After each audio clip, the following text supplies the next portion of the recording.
not the oddest news you've ever heard about Mr.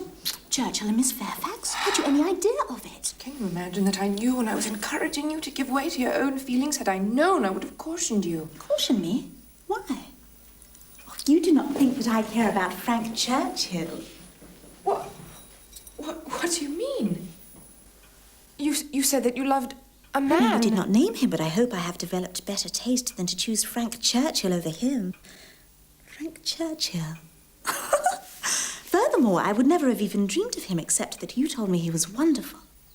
Yes, but I thought you meant... That raising my thoughts to him was a sign of my good taste. Those were your words. Yes, but I meant them in reference to... And without having heard them, I would never have dared to hope. Harriet, please. Before we can go on, there is something that I must clarify.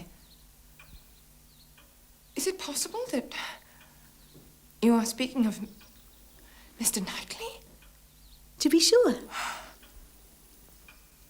But you spoke of the service that Frank had done you in rescuing you from the gypsy. Oh, I never said that. I recall it with perfect clarity. If I spoke of being rescued, I was thinking of Mr. Knightley's asking me to dance after Mr. Elton snubbed me. That was when I knew how superior a man he was. Good God, this is a deplorable mistake. What is to be done?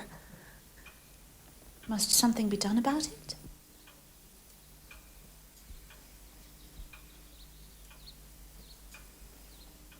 You must think him 500 million times more above me than Mr. Churchill, yet you did say...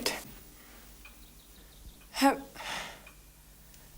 have you any idea of Mr. Knightley's returning your affection? Yes, I must say that I have.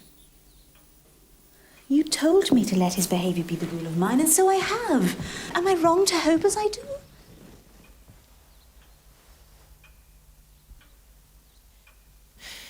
Harriet,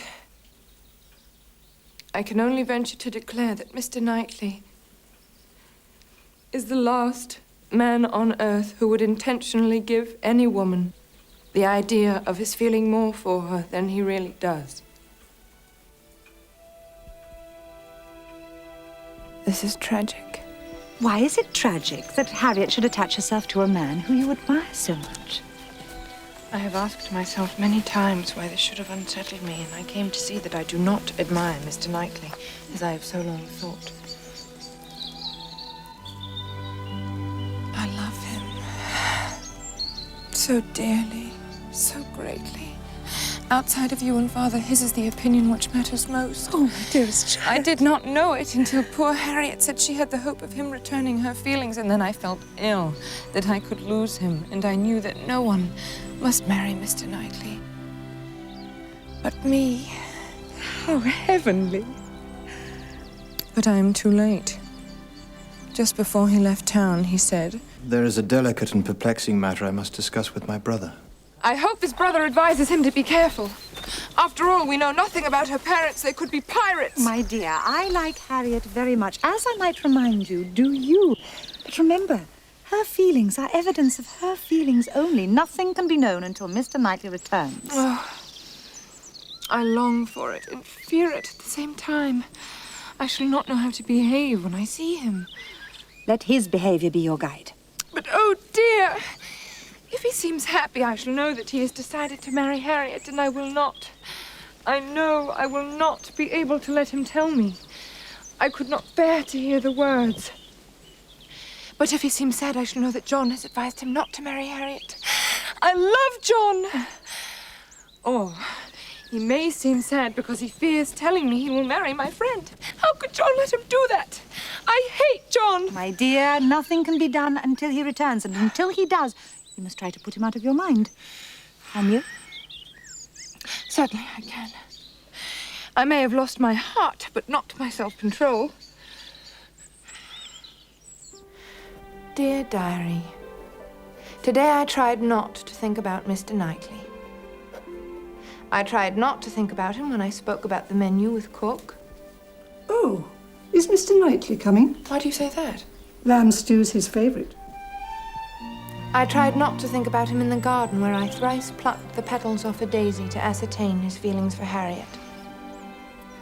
I don't think we should keep daisies in the garden.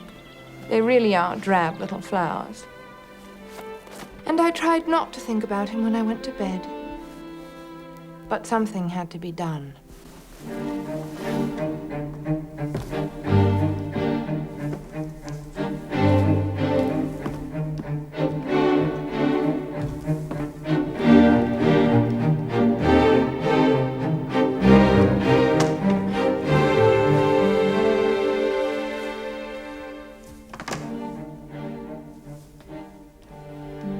Dear Lord, if he cannot share a life with me, is it wrong to ask that he not share it with anyone?